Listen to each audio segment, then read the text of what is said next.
Kaloka-like ni Alex Gonzaga, agaw atensyon. Ito na lang ang naging komento ni Alex nang makita niya ang kanyang kaloka-like. Si Catherine May Cruz Gonzaga o mas kilala bilang Alex Gonzaga ay isa sa mga sikat na vlogger, actress, TV host at singer. Isa si Alex sa mga top YouTuber sa bansa. Madalas na ibinibida ni Alex sa kanyang mga vlog sa YouTube channel nito ay ang kanyang pamilya. Kabilang na ang kapatid na si Tony Gonzaga at ang asawa nitong politician na si Mikey Morada.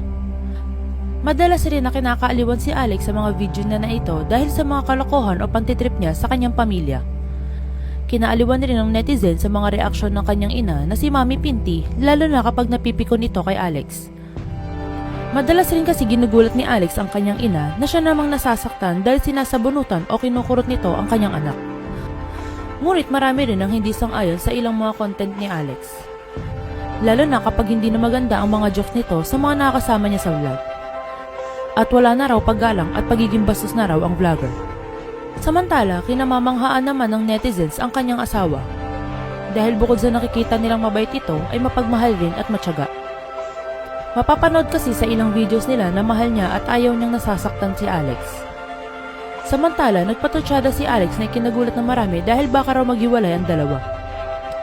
Sa isa kasing viral na video sa TikTok, makikita dito na look-like raw ng kanyang ahente si Alex. Sa kanyang caption, ahente raw niya si Alex Gonzaga at talaga naman raw proud siya dito. Dagdag pa niya, ang lalaro ng twinning nila ni Alex. Umani naman ito ng libo-libong views at comments ng mga netizens. Dahil kitang-kita ang pagkakahawig nila ni Alex.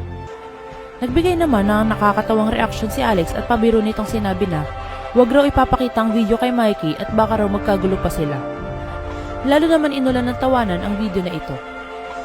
Sinabi rin ng netizens na magandang magkita sila ni Alex sa personal at siyak mas nakakatawa raw ang kakalabasan ng video na ito.